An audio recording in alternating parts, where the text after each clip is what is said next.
Não existe justiça na história. Entender a história humana nos milênios que sucederam a Revolução Agrícola se resume a uma única questão: como os humanos se organizavam em redes de cooperação em massa, uma vez que careciam de instintos biológicos para sustentar tais redes? A resposta sucinta é que os humanos criaram ordens imaginadas e desenvolveram sistemas de escrita. Essas duas invenções preencheram as lacunas deixadas por nossa herança biológica. No entanto, o aparecimento de tais redes foi, para muitos, uma vantagem duvidosa. As ordens imaginadas que sustentavam essas redes nunca foram neutras nem justas. Elas dividiram as pessoas em pretensos grupos dispostos em uma hierarquia. Os níveis superiores desfrutavam de privilégios e poder, enquanto os inferiores sofriam discriminação e opressão. O Código de Hammurabi, por exemplo, estabelecia uma ordem hierárquica formada por homens superiores, homens comuns e escravos. Os superiores ficavam com todas as coisas boas da vida. Os homens comuns ficavam com o que sobrava. Os escravos ficavam com uma surra, se reclamassem. Apesar de sua proclamação da igualdade entre todos os homens, a ordem imaginada constituída pelos norte-americanos em 1776 também estabeleceu uma divisão. Criou uma hierarquia entre homens que se beneficiavam dela e mulheres que ficaram desprovidas de autoridade. Criou uma hierarquia entre brancos que desfrutavam de liberdade e negros e indígenas considerados humanos de uma espécie inferior, não compartilhando assim dos direitos igualitários dos homens. Muitos dos que assinaram a Declaração da Independência eram senhores de escravos. Eles não libertaram escravos depois que assinaram a Declaração, nem se consideraram hipócritas. Em sua visão, os direitos dos homens pouco tinham a ver com os negros. A ordem norte-americana também consagrou a hierarquia entre ricos e pobres. A maioria dos norte-americanos da época quase não tinha problemas com a desigualdade causada por pais ricos que passavam seu dinheiro e negócios para os filhos. Na visão deles, igualdade significava apenas que as mesmas leis se aplicavam a ricos e pobres.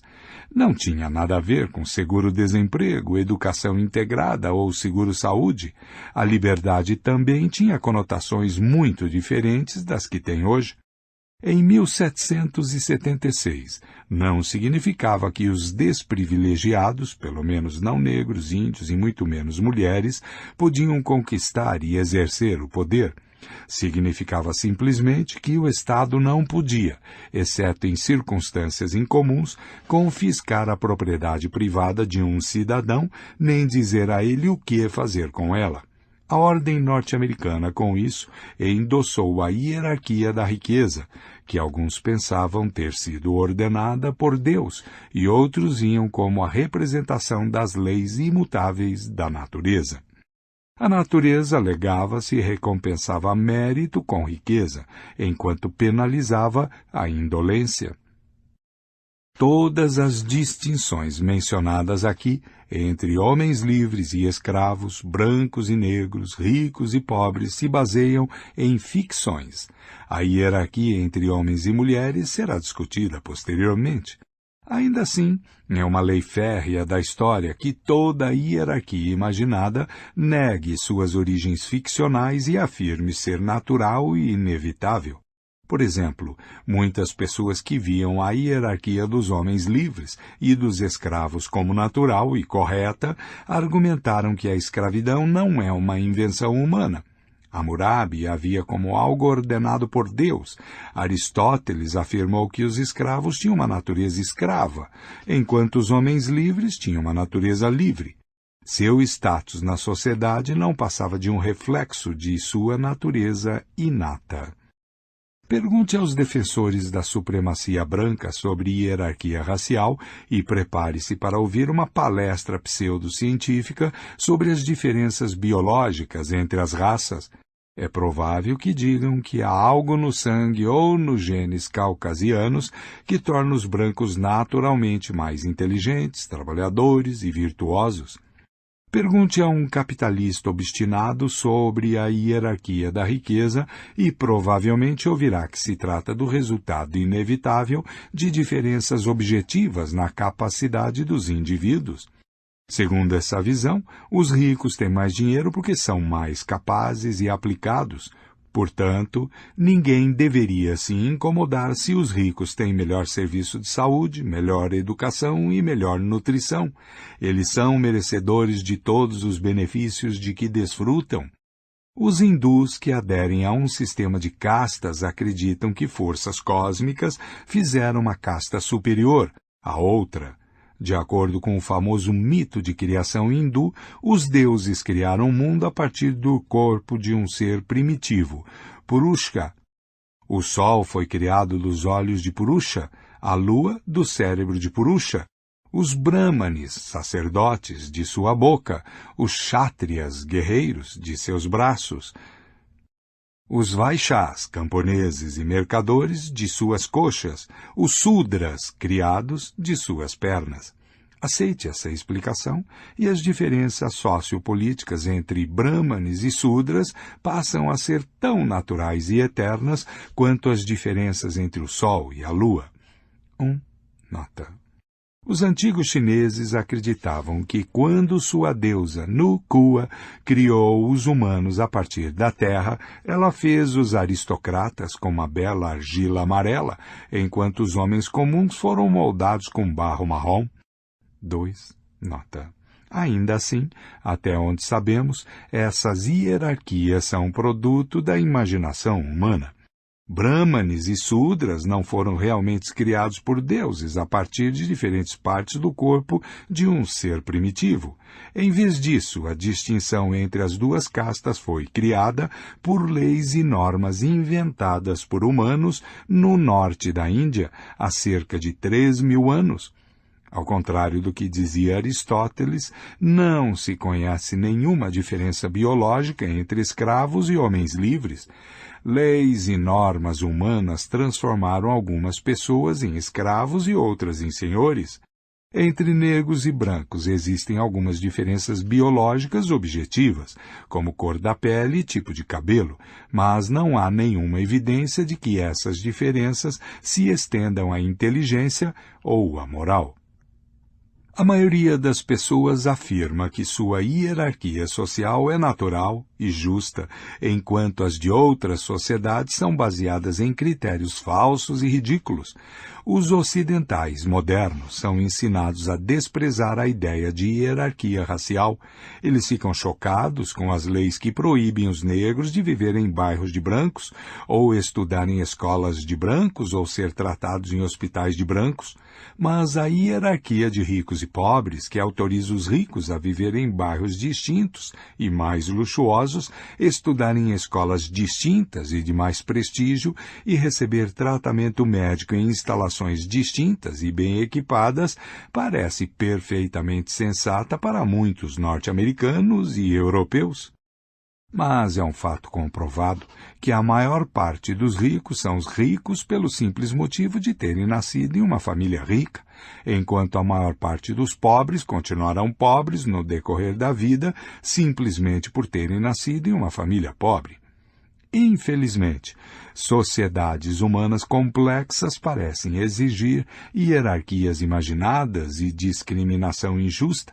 É claro que nem todas as hierarquias são moralmente idênticas, e algumas sociedades sofreram tipos mais extremos de discriminação do que outras.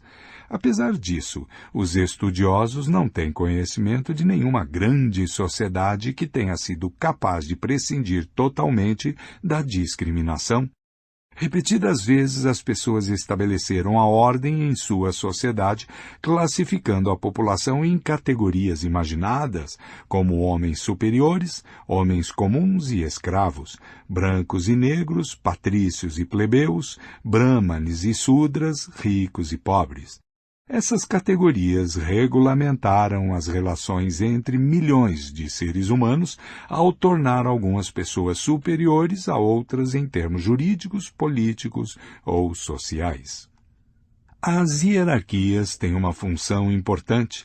Elas permitem que estranhos saibam como tratar uns aos outros sem desperdiçar o tempo e a energia necessários para se tornarem pessoalmente familiarizados.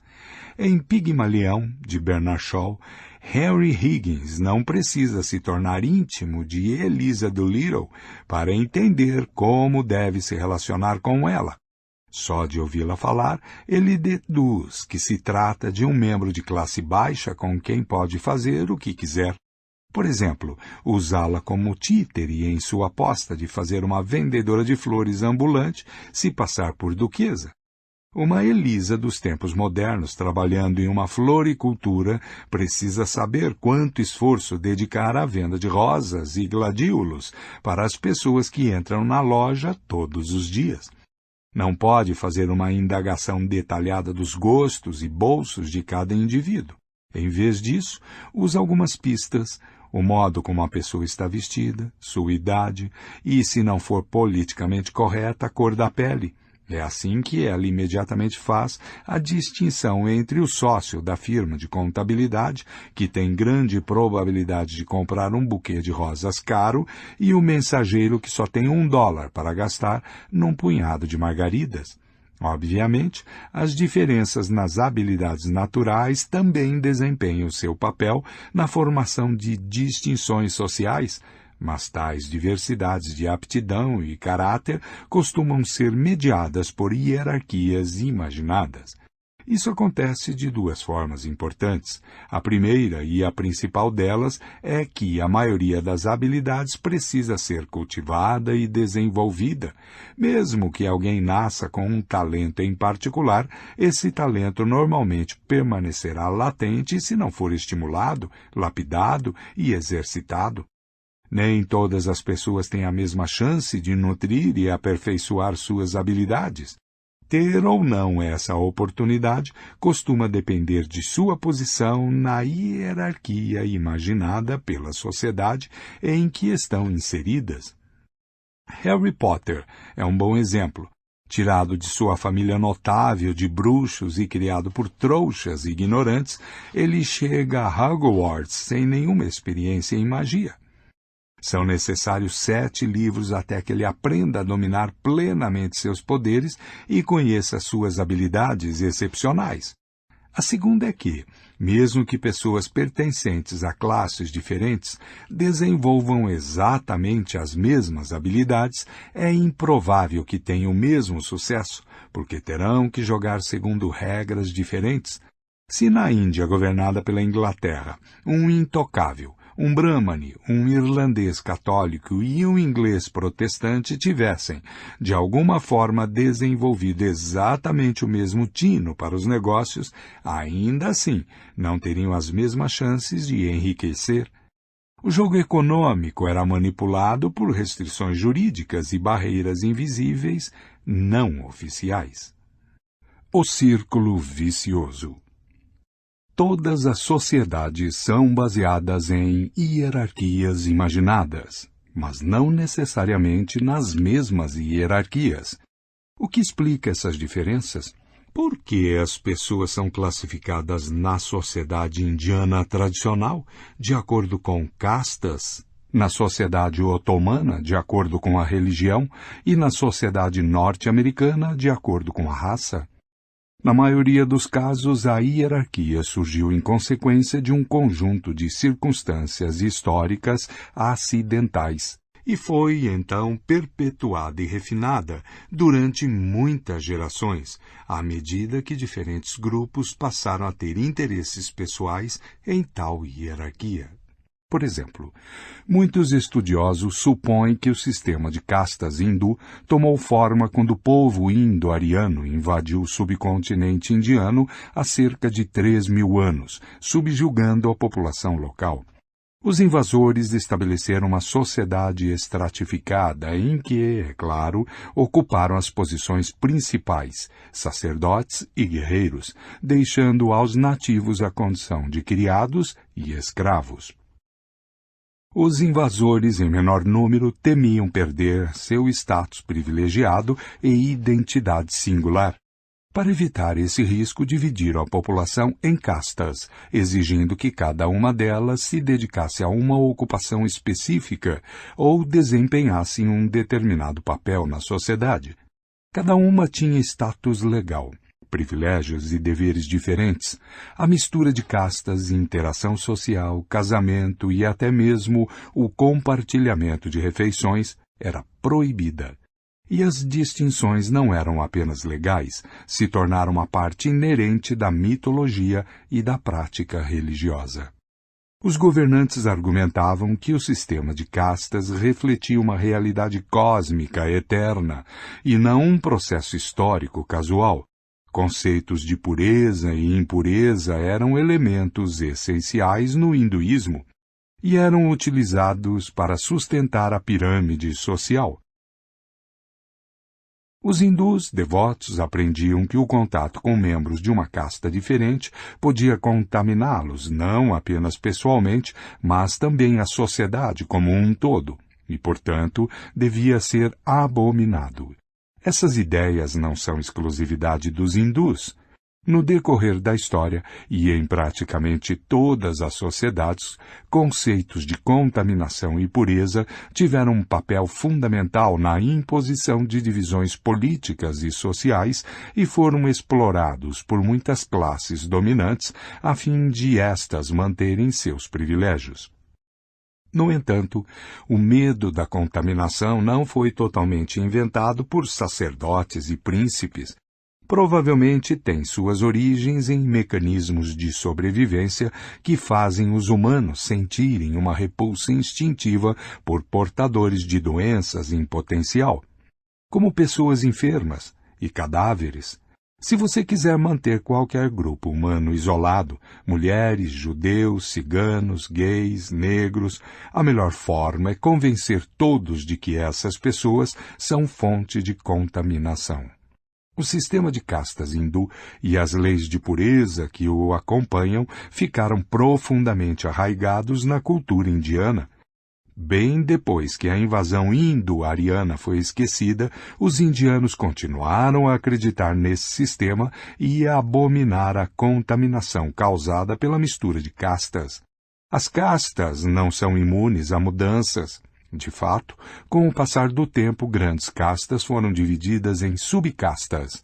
As 4 castas originais acabaram por se transformar em 3.000 agrupamentos diferentes chamados jati, literalmente, nascimento. Mas essa proliferação de castas não mudou o princípio básico do sistema, segundo o qual cada pessoa nasce em um determinado nível e qualquer transgressão de suas regras contamina a pessoa e a sociedade como um todo. A jati de uma pessoa determina sua profissão, o alimento que pode comer, seu local de residência e os possíveis parceiros para casamento. Normalmente, uma pessoa só pode se casar com alguém de sua casta e os filhos gerados herdam esse status. Sempre que surgia uma nova profissão, ou entrava em cena um novo grupo de pessoas, eles tinham de ser reconhecidos como casta para receber um lugar legítimo dentro da sociedade hindu. Grupos que não conseguiam obter reconhecimento como casta eram literalmente párias. Nessa sociedade estratificada, não ocupavam sequer o patamar mais baixo. Eles ficaram conhecidos como intocáveis. Tinham de viver separados dos outros e tentar sobreviver de formas humilhantes e repulsivas, revirando latas de lixo em busca de sucata, por exemplo. Até mesmo membros das castas mais baixas evitavam se misturar com eles, comer com eles, tocá-los e, é claro, se casar com eles.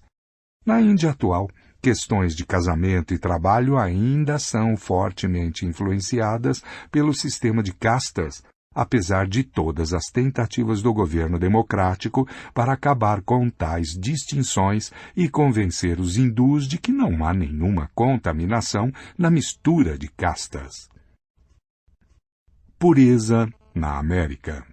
Um círculo vicioso similar perpetuou a hierarquia racial na América moderna. Do século XVI ao XVIII, os conquistadores europeus importaram milhões de escravos africanos para trabalhar em minas e plantações do continente americano. Optaram por importar escravos da África e não da Europa ou do leste da Ásia devido a 3 fatores circunstanciais. Primeiro, a África era mais perto, então era mais barato importar escravos do Senegal que do Vietnã. Em segundo lugar, na África já existia um comércio de escravos bem desenvolvido, exportando principalmente para o Oriente Médio. Enquanto na Europa a escravidão era muito rara. Era obviamente muito mais fácil comprar escravos em um mercado existente do que criar um do zero. O terceiro fator, e o mais importante, era que as fazendas em locais como a Virgínia, o Haiti e o Brasil estavam tomadas por malária e febre amarela, originárias da África. Os africanos haviam adquirido durante gerações uma imunidade genética parcial a essas doenças, enquanto os europeus eram totalmente indefesos e morriam aos montes. Portanto, era mais prudente para um dono de latifúndio investir seu dinheiro em um escravo africano do que em um escravo ou criado europeu. Paradoxalmente, a superioridade genética em termos de imunidade se traduziu em inferioridade social. Precisamente por estarem mais adaptados a climas tropicais do que os escravos provenientes da Europa, os africanos terminaram como escravos de senhores europeus. Devido a esses fatores circunstanciais, as novas sociedades em desenvolvimento no continente americano foram divididas em uma casta dominante de europeus brancos e uma casta subjugada de negros africanos. Mas as pessoas não gostam de dizer que mantêm escravos de uma certa raça ou origem simplesmente porque é conveniente em termos econômicos. Como os conquistadores arianos na Índia, os europeus brancos nas Américas não queriam ser vistos apenas como bem-sucedidos economicamente, mas também como piedosos, justos e objetivos. Mitos religiosos e científicos foram utilizados para ajudar a justificar essa divisão. Teólogos afirmaram que os africanos descendiam de Cã, filho de Noé, amaldiçoado por seu pai, que disse que seus filhos seriam escravos. Biólogos afirmaram que os negros eram menos inteligentes que os brancos e que tinham um senso moral menos desenvolvido. Médicos afirmaram que os negros viviam na sujeira e disseminavam doenças.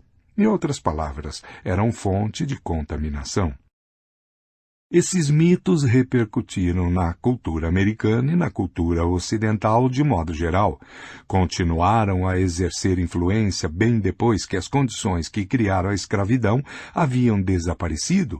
No início do século XIX, o Império Britânico declarou a escravidão ilegal e interrompeu o comércio de escravos no Atlântico, e nas décadas seguintes a escravidão foi pouco a pouco sendo proibida em todo o continente americano.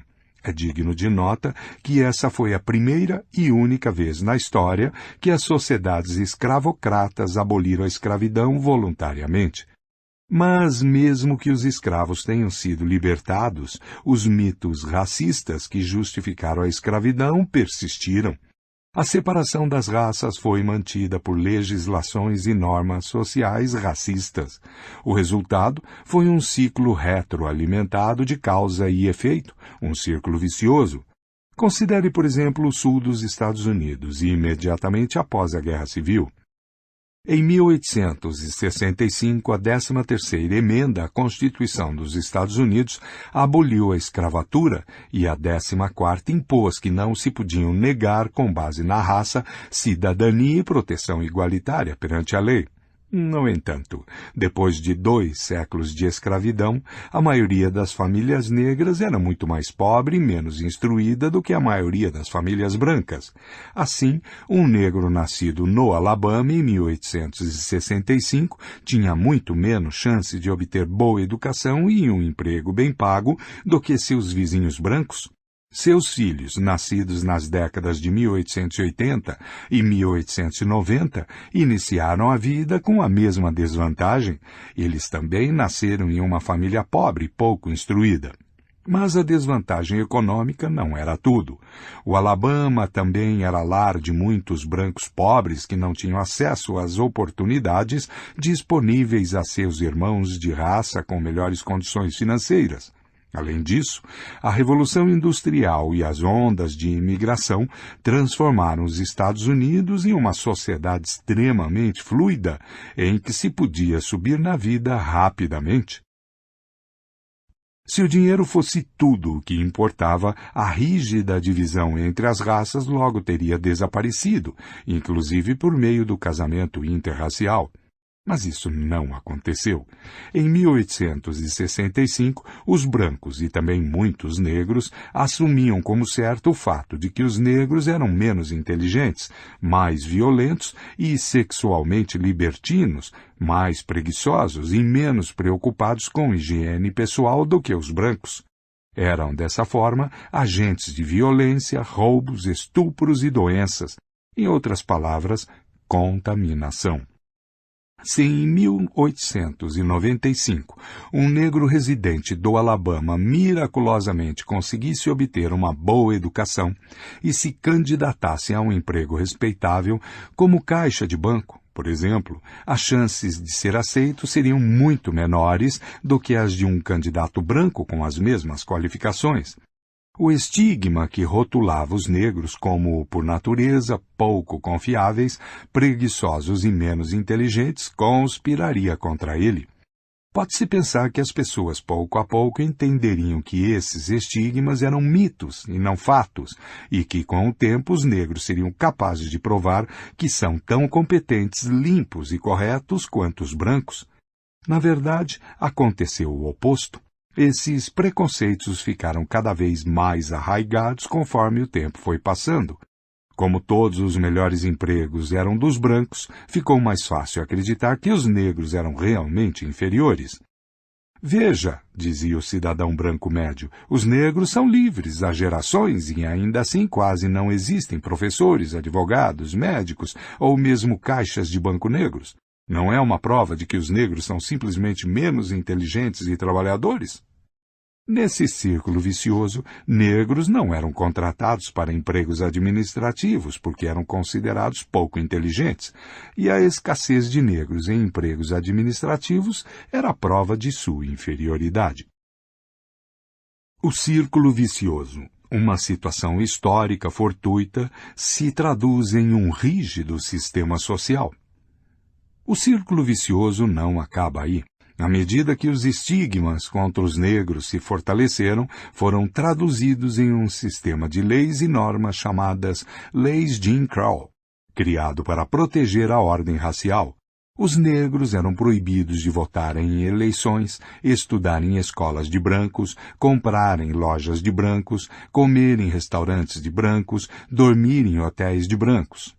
A justificativa para tudo isso era que os negros eram sujos, indolentes e maldosos, de modo que os brancos tinham que se proteger deles. Os brancos não queriam dormir no mesmo hotel que os negros, ou comer no mesmo restaurante por medo de doenças. Eles não queriam que seus filhos estudassem na mesma escola que crianças negras, por medo de brutalidade e más influências. Não queriam que os negros votassem nas eleições, já que os negros eram ignorantes e imorais. Esses temores eram confirmados por estudos científicos que provavam, entre aspas, que os negros eram de fato menos instruídos, que várias doenças eram mais comuns entre eles e que seus índices de criminalidade eram ainda mais altos. Os estudos ignoravam o fato de que esses fatos, entre aspas, resultavam da discriminação contra os negros. Em meados do século XX, a segregação nos antigos estados confederados provavelmente era pior do que no fim do século XIX. Clennon King, um estudante negro que se candidatou à Universidade do Mississippi em 1958, foi forçado a ir para uma instituição psiquiátrica. O juiz responsável julgou que o negro só podia ser insano ao pensar que poderia ser admitido na Universidade do Mississippi. Nada era tão revoltante para os sulistas e muitos nortistas, norte-americanos, como relações sexuais e casamento entre homens negros e mulheres brancas. O sexo interracial se tornou um grande tabu e qualquer violação ou suspeita de violação era vista como merecedora de punição imediata e sumária na forma de linchamento. A Ku Klux Klan, Sociedade Secreta dos Defensores da Supremacia Branca, perpetrou muitas dessas matanças.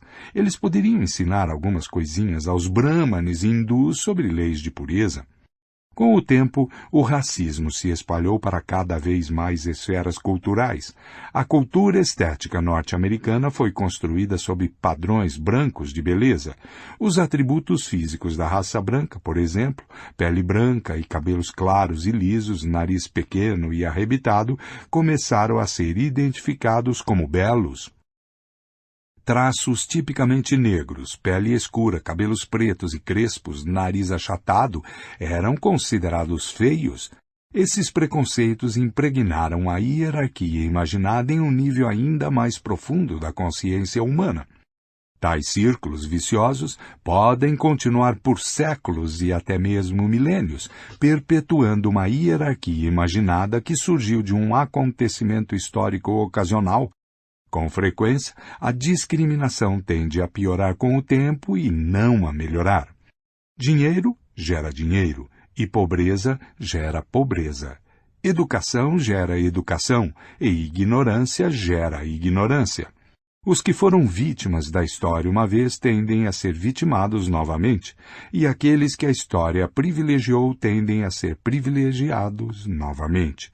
A maioria das hierarquias sociopolíticas carece de base lógica ou biológica. Elas não passam da perpetuação de eventos ocasionais sustentados por mitos. Esse é um bom motivo para se estudar história. Se a divisão entre negros e brancos, ou entre brahmanes e sudras, fosse fundada em realidades biológicas, ou seja, se os brahmanes realmente tivessem cérebro mais desenvolvido que os sudras, a biologia seria suficiente para entender a sociedade humana. Como as distinções biológicas entre diferentes grupos de Homo sapiens são, na verdade, desprezíveis, a biologia não é capaz de explicar as complexidades da sociedade indiana ou a dinâmica racial norte-americana. Só podemos entender esses fenômenos estudando os acontecimentos, as circunstâncias e as relações de poder que transformaram produtos da imaginação em estruturas sociais cruéis e muito reais. Ele e ela. Diferentes sociedades adotam diferentes tipos de hierarquias imaginadas. A raça é muito importante para os norte-americanos modernos, mas era relativamente insignificante para os muçulmanos medievais. A casta era uma questão de vida e morte na Índia medieval, ao passo que na Europa moderna é algo que praticamente não existe. Uma hierarquia específica, no entanto, foi de extrema importância em todas as sociedades humanas conhecidas, a hierarquia do gênero. Todos os povos se dividiram entre homens e mulheres, e em quase todos os lugares os homens foram privilegiados, pelo menos desde a Revolução Agrícola.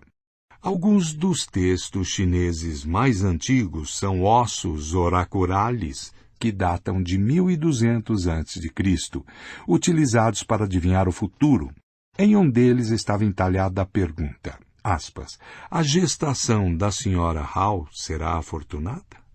Fecha aspas, para a qual foi escrita a resposta, aspas, se a criança nascer em um dia Jing, será afortunada, se nascer em um dia Zheng, terá um futuro promissor. Fecha aspas. No entanto, a senhora Hao daria à luz em um dia Jiayin, O texto termina com uma impertinente observação. Aspas, 3 semanas e 1 dia depois, em um dia Jiahin, nasceu a criança. Não foi afortunada, era uma menina. Fecha aspas. 4. Nota. Mais de 3.000 anos depois, quando a China comunista decretou a política do filho único, muitas famílias chinesas continuavam considerando o nascimento de uma menina uma desgraça. Os pais muitas vezes abandonavam ou matavam meninas recém-nascidas para ter mais uma chance de ter um menino. Em muitas sociedades, as mulheres eram mera propriedade dos homens, principalmente do pai, marido ou irmão. O estupro, em muitos sistemas jurídicos, era tratado como violação de propriedade. Em outras palavras, a vítima não era a mulher estuprada, mas o homem a quem a ela pertencia. Nesse caso, a sentença era transferência de propriedade. O estuprador era obrigado a pagar o valor de uma noiva ao pai ou ao irmão da mulher, e a partir de então, ela se tornava propriedade do estuprador. A Bíblia diz que, aspas, se um homem se encontrar com uma moça sem compromisso de casamento e a violentar, e eles forem descobertos, ele pagará ao pai da moça 50 peças de prata. Terá que casar-se com a moça. Fecha aspas. Deuteronômio 22, 28 e 29. Os antigos hebreus consideravam esse acordo razoável. Estuprar uma mulher que não pertencia a nenhum homem não era considerado crime algum, assim como pegar uma moeda perdida em uma rua movimentada não é considerado roubo. E se um marido estuprava a própria mulher, ele não cometia nenhum crime. Na verdade, a ideia de que um marido pudesse estuprar a esposa era um oxímoro. Ser marido era ter controle absoluto da sexualidade da esposa. Dizer que um marido estuprou a própria esposa era tão ilógico quanto dizer que um homem roubou a própria carteira. Tal pensamento não se limitava ao antigo Oriente Médio. Em 2006, ainda havia 53 países em que um marido não podia ser processado por estuprar a esposa. Até mesmo na Alemanha, as leis de estupro foram modificadas apenas em 1997, criando-se uma categoria jurídica para o estupro conjugal. 5. Nota. A divisão entre homens e mulheres é produto da imaginação, como o sistema de castas na Índia ou o sistema racial nos Estados Unidos, ou é uma divisão natural com raízes biológicas mais profundas? E se houver de fato uma divisão natural, existem também explicações biológicas para a primazia dos homens sobre as mulheres? Algumas das disparidades culturais, jurídicas e políticas entre homens e mulheres refletem as diferenças biológicas óbvias entre os sexos. Gerar uma criança sempre foi trabalho das mulheres, porque os homens não têm útero. Ainda assim, sobre essa verdade universal, todas as sociedades acumularam diversas camadas de ideias e normas culturais que pouco têm a ver com a biologia. As sociedades associam masculinidade e feminilidade com uma série de atributos que, em sua maioria, não têm base biológica. Por exemplo, na Atenas democrática do século V a.C., um indivíduo provido de um útero não tinha status jurídico independente e era proibido de participar de assembleias populares ou ser juiz. Com poucas exceções, tal indivíduo não podia se beneficiar de uma boa educação, nem se envolver em negócios ou discursos filosóficos. Nenhum dos líderes políticos de Atenas, nenhum de seus grandes filósofos, oradores, artistas ou mercadores tinha útero. O fato de ter útero faz com que uma pessoa seja biologicamente inadequada para essas profissões? Os atenienses da antiguidade acreditavam que sim. Os atenienses dos dias de hoje discordam. Na Atenas atual, as mulheres votam, são eleitas para cargos públicos, fazem discursos, projetam de tudo, de joias a edifícios e softwares, e frequentam universidades. O útero não as impede de fazer nenhuma dessas coisas com o mesmo sucesso que os homens. É verdade que ainda são pouco representadas na política e nos negócios. Apenas cerca de 12% dos membros do parlamento grego são mulheres. Mas não existe nenhuma barreira jurídica à sua participação na política, e grande parte dos gregos dos dias de hoje considera perfeitamente normal que uma mulher ocupe um cargo público. Muitos gregos da atualidade também pensam que uma parte integral de ser homem é se sentir sexualmente atraído apenas por mulheres e ter relações sexuais exclusivamente com o sexo oposto. Eles não enxergam isso como um preconceito cultural, mas sim como uma realidade biológica. Relações entre duas pessoas do sexo oposto são algo natural, e entre duas pessoas do mesmo sexo, não. Na realidade, a Mãe Natureza não se importa se os homens se sentem sexualmente atraídos uns pelos outros. Apenas mães humanas inseridas em determinadas culturas fazem escândalo ao saber que seu filho tem um caso com o vizinho. A explosão de raiva da mãe não tem base biológica. Um número significativo de culturas humanas vê as relações homossexuais como algo não apenas legítimo, como até mesmo socialmente construtivo, sendo a Grécia Antiga o exemplo mais notável. A Ilíada não menciona que Tétis tivesse qualquer objeção às relações entre seu filho Aquiles e Patroclo. A rainha Olímpia da Macedônia foi uma das mulheres mais temperamentais e poderosas da antiguidade, e até mesmo mandou matar seu próprio marido, o rei Filipe. Mas ela não teve um ataque quando seu filho Alexandre o Grande levou seu amante Heféstion para jantar em casa. Como podemos diferenciar aquilo que é biologicamente determinado daquilo que as pessoas apenas tentam justificar por meios de mitos biológicos? Um bom princípio básico é: a biologia permite, a cultura proíbe. A biologia está disposta a tolerar um leque muito amplo de possibilidades. É a cultura que obriga as pessoas a concretizar algumas possibilidades e proíbe outras. A biologia permite que as mulheres tenham filhos. Algumas culturas obrigam as mulheres a concretizar essa possibilidade. A biologia permite que homens pratiquem sexo uns com os outros. Algumas culturas os proíbem de concretizar essa possibilidade. A cultura tende a argumentar que proíbe apenas o que não é natural. Mas de uma perspectiva biológica não existe nada que não seja natural. Tudo o que é possível é, por definição, também natural. Um comportamento verdadeiramente não natural, que vá contra as leis da natureza, simplesmente não teria como existir e, portanto, não necessitaria de proibição. Nenhuma cultura jamais se deu ao trabalho de proibir que os homens realizassem fotossíntese, que as mulheres corressem mais rápido do que a velocidade da luz, ou que elétrons com carga negativa atraíssem uns aos outros.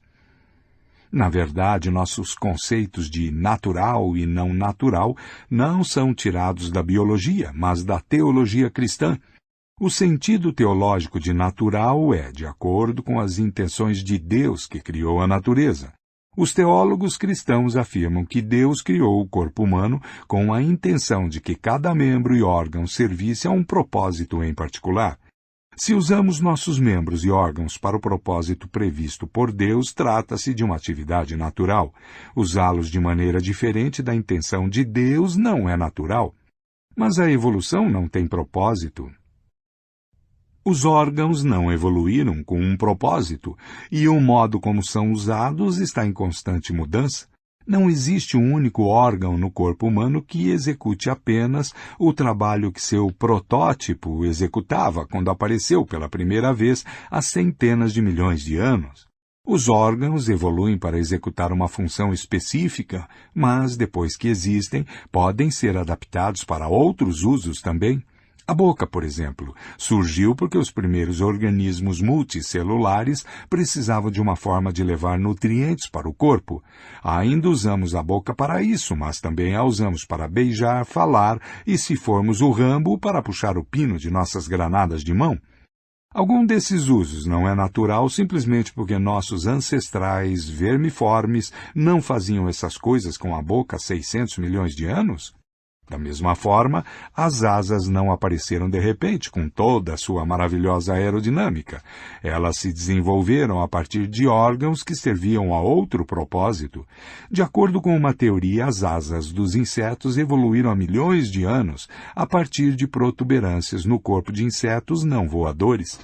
Insetos com calombos tinham uma área de superfície maior do que aqueles sem calombos, e isso permitiu que absorvessem mais luz do Sol e assim ficassem mais aquecidos. Em um lento processo evolutivo, esses aquecedores solares ficaram maiores. A mesma estrutura que era boa para a máxima absorção da luz do Sol, muita área da superfície, pouco peso, também por coincidência dava aos insetos um certo impulso quando saltavam e pulavam. Aqueles com protuberâncias maiores podiam saltar e pular mais longe. Alguns insetos começaram a usá-las para planar, e daí bastou um pequeno passo para chegar às asas capazes de realmente propulsar o inseto no ar. Da próxima vez em que um mosquito zumbir em seu ouvido, acuse-o de comportamento não natural. Se ele fosse bem comportado e estivesse satisfeito com o que Deus lhe deu, usaria suas asas apenas como painéis solares. O mesmo conceito de multitarefa se aplica a nossos órgãos e comportamentos sexuais. O sexo evoluiu, a princípio, para procriação e rituais de galanteio, como uma forma de avaliar a adequação de um possível parceiro. Mas muitos animais atualmente fazem uso delas para uma série de propósitos sociais que pouco têm a ver com a criação de pequenas cópias de si mesmos. Os chimpanzés, por exemplo, utilizam o sexo para firmar alianças políticas, criar intimidade e neutralizar tensões. Isso é antinatural? Sexo e gênero. Faz pouco sentido, então, afirmar que a função natural da mulher é dar à luz, ou que a homossexualidade não é natural. A maior parte das leis, normas, direitos e obrigações que definem masculinidade e feminilidade refletem mais a imaginação humana do que a realidade biológica. Biologicamente, os humanos estão divididos entre os sexos masculino e feminino. O Homo sapiens do sexo masculino tem um cromossomo X e um cromossomo Y. Um indivíduo do sexo feminino tem 2 cromossomos X. Mas homem e mulher são categorias sociais, não biológicas. Embora na grande maioria dos casos, na maior parte das sociedades humanas, homens sejam do sexo masculino e mulheres sejam do sexo feminino, os termos sociais carregam muita bagagem que tem uma relação apenas tênue, se é que tem alguma, com os termos biológicos. Um homem não é um sapiens com características biológicas específicas, como cromossomos XY, testículos e muita testosterona. Em vez disso, ele se enquadra em um compartimento específico da ordem humana imaginada da qual faz parte. Os mitos de sua cultura lhe designam papéis, como participar da política, direitos, como votar, e deveres, como serviço militar, masculinos específicos. Da mesma forma, uma mulher não é um sapiens com 2 cromossomos X, um útero e muito estrogênio. Em vez disso, é um membro do sexo feminino de uma ordem humana imaginada. Os mitos de sua sociedade lhe atribuem papéis: criar filhos, direitos, proteção contra a violência e deveres, obediência ao marido, femininos específicos. Já que mitos e não a biologia definem os papéis, direitos e deveres de homens e mulheres, o significado de masculinidade e feminilidade varia imensamente de uma sociedade para outra. Para tornar as coisas menos confusas, os estudiosos costumam distinguir entre sexo, que é uma categoria biológica, e gênero, uma categoria cultural. O sexo se divide em masculino e feminino, e as características dessa divisão são objetivas e permaneceram constantes ao longo da história. O gênero se divide em homem e mulher, e algumas culturas reconhecem outras categorias. As chamadas características masculinas e femininas são intersubjetivas e passam por constantes mudanças. Por exemplo, existem muitas diferenças no comportamento, nos desejos, na vestimenta e até mesmo na postura corporal esperados das mulheres da Atenas clássica e da Atenas moderna. 6. Nota. O sexo é brincadeira de criança, mas o gênero é coisa séria. Conseguir ser um membro do sexo masculino é a coisa mais simples do mundo. Basta nascer com um cromossomo X e um Y. Ser um indivíduo do sexo feminino é igualmente simples. Um par de cromossomo X resolve o assunto. Por outro lado, ser homem ou mulher é uma tarefa muito complicada e exigente. Como a maior parte das qualidades masculinas e femininas são culturais e não biológicas, nenhuma sociedade coroa automaticamente cada pessoa do sexo masculino como homem e cada pessoa do sexo feminino como mulher. Tampouco cada um desses títulos são louros sobre os quais descansar assim que adquiridos. Os indivíduos do sexo masculino precisam provar sua masculinidade constantemente durante toda a vida, do berço ao túmulo, em uma série interminável de ritos e performances. E o trabalho de uma mulher nunca tem fim. Ela deve continuamente convencer a si mesma e aos demais de que é feminina o bastante. O sucesso não é garantido. Os indivíduos do sexo masculino, em particular, vivem um temor constante de perder sua afirmação de masculinidade. Durante toda a história estiveram dispostos a arriscar e até mesmo sacrificar a vida apenas para que as pessoas dissessem: ele é um homem de verdade. 15. Masculinidade no século XVIII. Um retrato oficial do rei Luís XIV da França.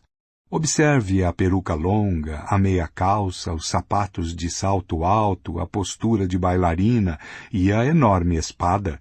Na América contemporânea, todas essas coisas, com a exceção da espada, seriam consideradas marcas de caráter afeminado, mas em seu tempo Luís era um paradigma europeu de masculinidade e virilidade. 16. Masculinidade no século XXI. Um retrato oficial de Barack Obama. O que aconteceu com a peruca, meia calça, os saltos altos e a espada? Homens dominantes nunca tiveram uma aparência tão tediosa e monótona quanto nos dias de hoje. Durante boa parte da história, os homens dominantes foram coloridos e exibicionistas, como chefes indígenas americanos, com seus cocares de penas, e os marajás hindus enfeitados com seda e diamantes. No reino animal, os machos tendem a ser mais coloridos e enfeitados que as fêmeas, como mostram a cauda do pavão e a juba do leão. O que há de tão bom nos homens? Pelo menos desde a Revolução Agrícola, a maior parte das sociedades humanas têm sido sociedades patriarcais, que valorizam mais os homens do que as mulheres. Independentemente de como a sociedade definia homem e mulher, ser homem sempre foi melhor.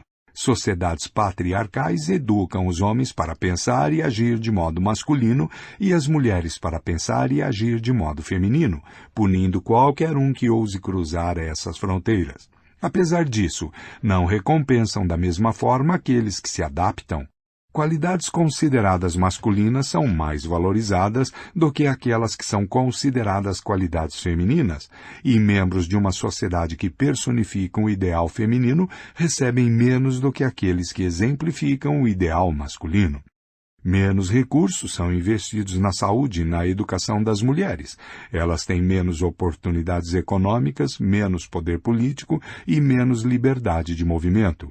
O gênero é uma corrida em que os corredores competem apenas pela medalha de bronze.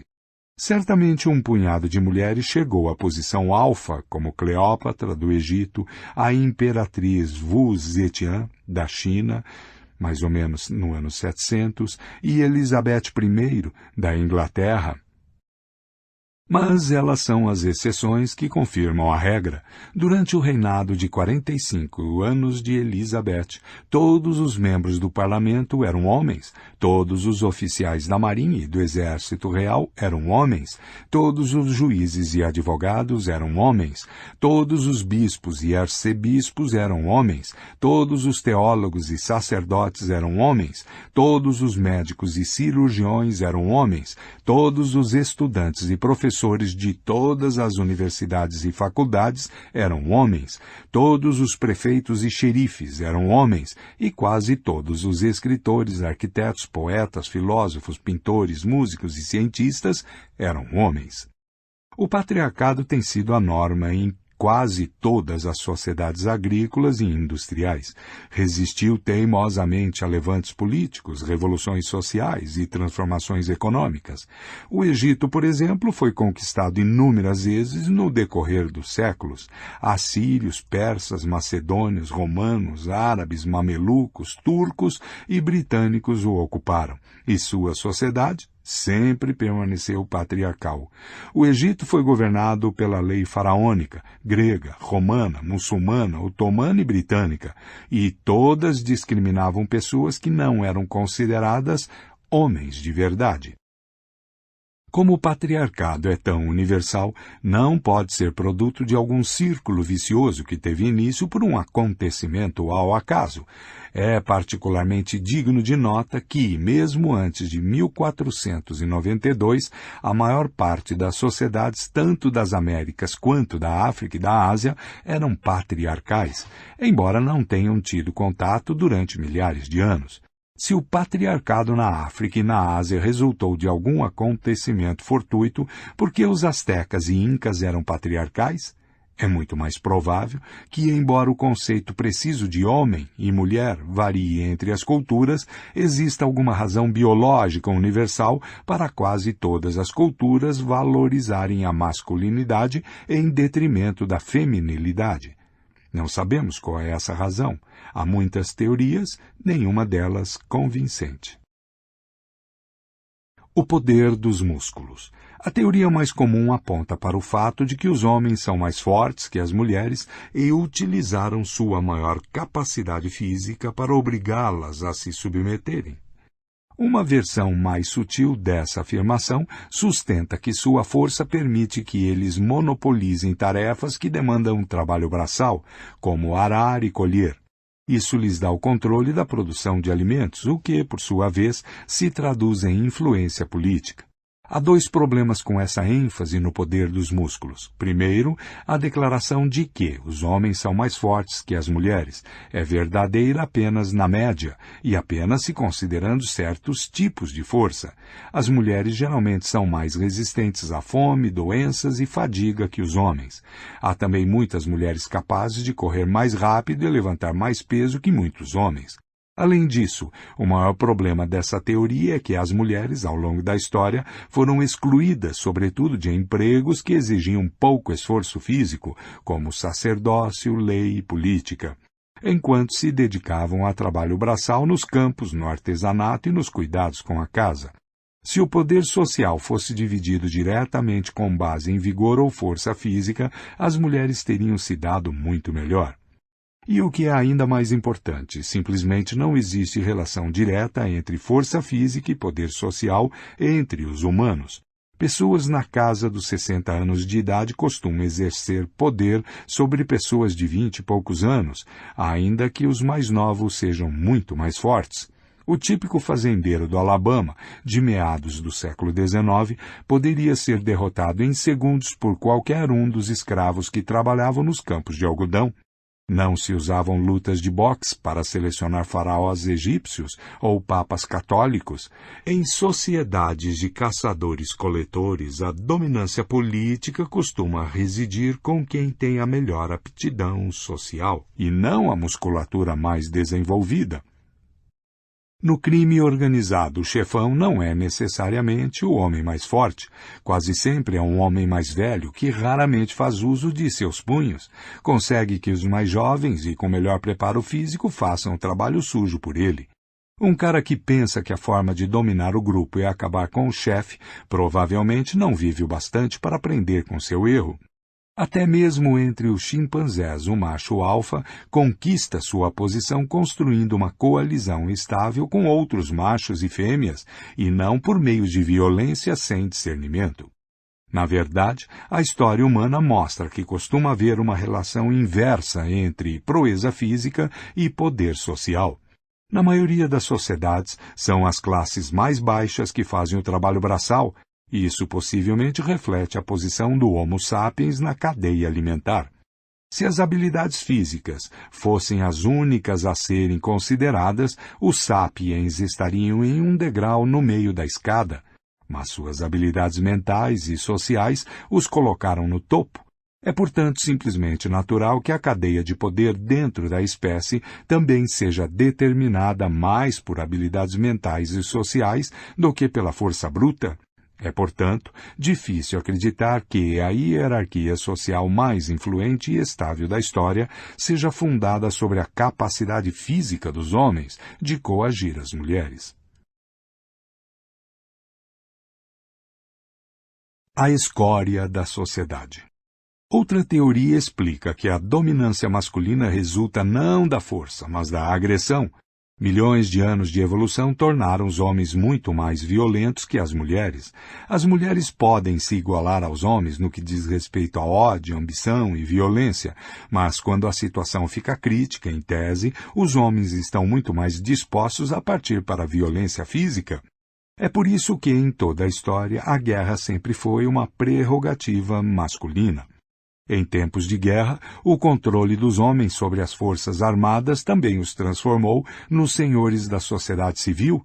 Eles então usaram o controle que tinham sobre a sociedade civil para travar cada vez mais guerras, e quanto maior o número de guerras, maior o controle dos homens sobre a sociedade. Esse ciclo retroalimentado explica tanto a onipresença da guerra quanto a onipresença do patriarcado. Estudos recentes dos sistemas hormonal e cognitivo de homens e mulheres fortalecem a hipótese de que os homens, de fato, têm tendências mais agressivas e violentas e, portanto, são, no geral, mais adequados para servirem como soldados comuns. Mas, considerando que todos os soldados são homens, devemos concluir que aqueles que gerenciam a guerra e colhem seus frutos também são homens? Isso não faz sentido. É como presumir que, como todos os escravos que cultivam campos de algodão são negros, o dono da plantação também é negro. Assim como uma força de trabalho formada apenas por negros pode ser controlada exclusivamente por brancos. Por que um corpo de soldados composto apenas por homens não poderia ser controlado por uma liderança totalmente, ou pelo menos em parte, feminina? De fato, em inúmeras sociedades ao longo da história, os oficiais de mais alto escalão não começaram como soldados. Aristocratas, pessoas ricas e bem instruídas eram automaticamente designadas a patentes mais altas, sem nunca terem servido um único dia como soldados. Quando o Duque de Wellington, inimigo de Napoleão, se alistou no exército britânico aos 18 anos, foi imediatamente nomeado oficial. Ele não tinha muita consideração pelos plebeus sob seu comando. Aspas.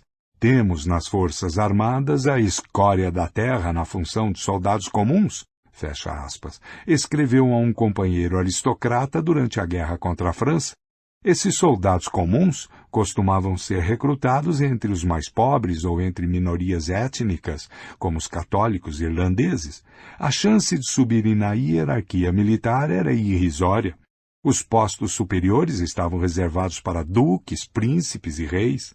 Mas por que só para duques e não para duquesas? O Império Francês na África foi consolidado e defendido pelo suor e pelo sangue de senegaleses, argelinos e franceses da classe trabalhadora. O percentual de franceses bem-nascidos nas linhas de combate era insignificante. Ainda assim, o percentual de franceses bem-nascidos dentro da pequena elite que conduziu o exército francês, comandou o império e colheu seus frutos era muito alto. Por que apenas franceses e não francesas? Na China havia uma longa tradição de subjugar o exército à burocracia civil, de modo que mandarins que nunca haviam empunhado uma espada muitas vezes comandavam as guerras. Não se gasta um bom ferro para produzir pregos, dizia um ditado chinês popular, cujo significado era que as pessoas realmente talentosas faziam parte da burocracia civil e não do exército. Por que então todos esses mandarins eram homens? Não se pode argumentar racionalmente que fraqueza física ou baixos níveis de testosterona impediam as mulheres de se tornarem mandarinas, generais e políticas. Para gerenciar uma guerra, certamente é preciso vigor, mas não tanto força física ou agressividade.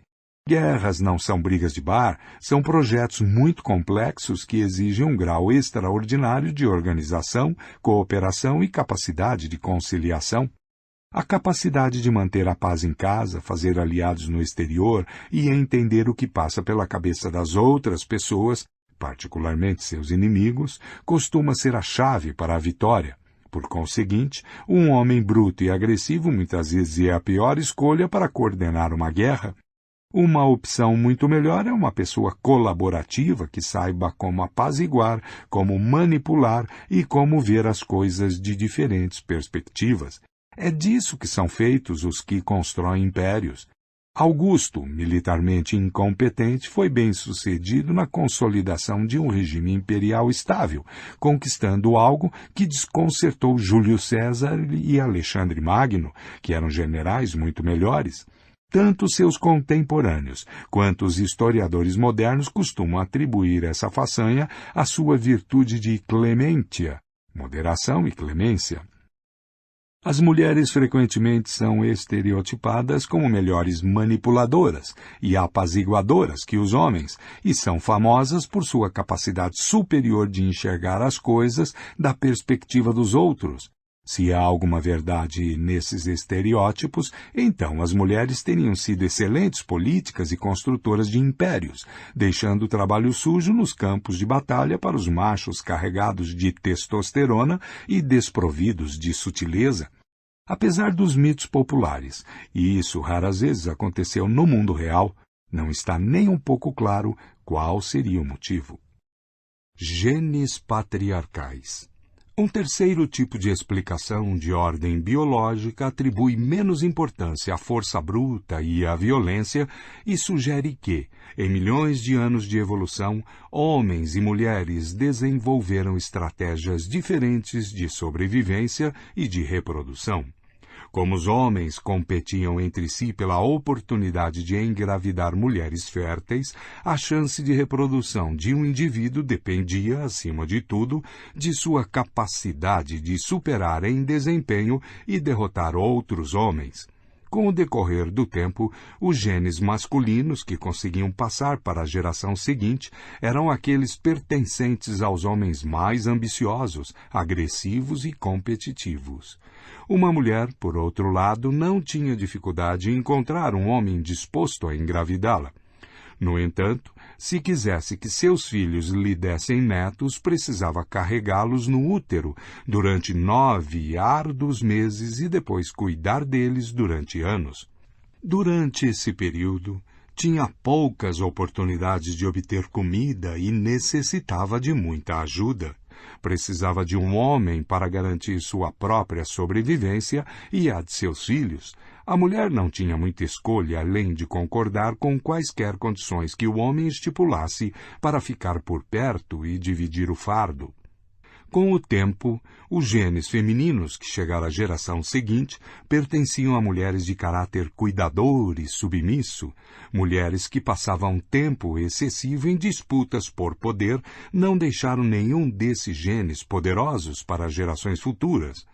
O resultado dessas diferentes estratégias de sobrevivência, segundo esta teoria, é que os homens foram programados para serem ambiciosos e competitivos e se sobressaírem na política e nos negócios, enquanto as mulheres tendiam a se recolherem e a dedicarem a vida a apoiar a carreira do marido e dos filhos. Mas essa abordagem também parece ser desmentida pelas evidências empíricas. Particularmente problemática é a suposição de que a dependência por parte das mulheres de ajuda externa as tornou dependentes dos homens, e não de outras mulheres, e de que a competitividade masculina fez dos homens seres socialmente dominantes.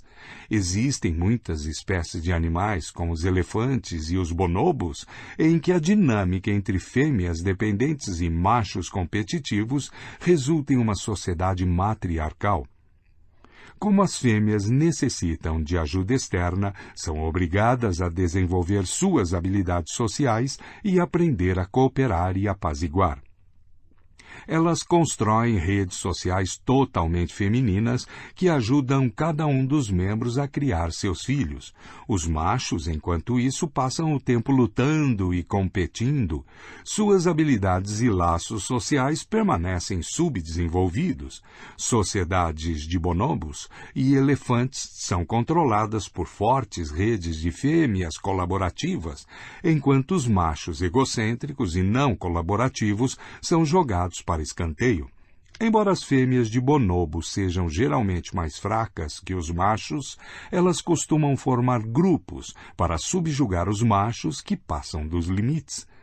Se isso é possível entre bonobos e elefantes, por que não entre Homo sapiens? Os sapiens são animais relativamente fracos, cuja vantagem está em sua capacidade de cooperar em grande escala. Nesse caso, deveríamos esperar que mulheres dependentes, mesmo que sejam dependentes de homens, usassem suas habilidades sociais superiores para cooperar a fim de superar estrategicamente e manipular homens agressivos, autônomos e egocêntricos. Como foi que, em uma espécie cujo sucesso depende sobretudo da cooperação, os indivíduos supostamente menos colaborativos, homens, controlar os indivíduos supostamente mais colaborativos, mulheres? Até o momento presente não temos uma resposta satisfatória. Talvez as suposições comuns estejam simplesmente erradas. Quem sabe os machos da espécie Homo sapiens não são caracterizados por força física, agressividade e competitividade, e sim por habilidades sociais superiores e uma tendência maior a cooperar? Simplesmente não sabemos. O que sabemos, no entanto, é que durante o último século os papéis sociais de gênero passaram por uma revolução enorme. Hoje, cada vez mais sociedades não só concedem a homens e mulheres status jurídico, direitos políticos e oportunidades econômicas iguais, como também repensam por completo suas concepções mais elementares de gênero e sexualidade.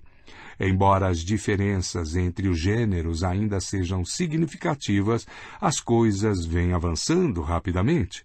Em 1913, a ideia de conceder direito a voto às mulheres era vista nos Estados Unidos como ultrajante. A perspectiva de uma ministra ou juíza da Suprema Corte era simplesmente ridícula, e a homossexualidade era um tabu tão grande que não podia sequer ser discutida na sociedade educada. Em 2015, o direito a voto feminino é ponto pacífico, ministras dificilmente são motivos de comentário, e 5 juízes da Suprema Corte dos Estados Unidos, 3 deles mulheres, decidiram a favor da legalização do casamento entre membros do mesmo sexo, invalidando as objeções de 4 juízes homens. Essas mudanças drásticas são precisamente o que torna a história do gênero tão desconcertante. Se, como hoje se vem demonstrando de maneira tão clara, o sistema patriarcal se baseou em mitos infundados e não em fatos biológicos, o que explica a universalidade e a estabilidade desse sistema.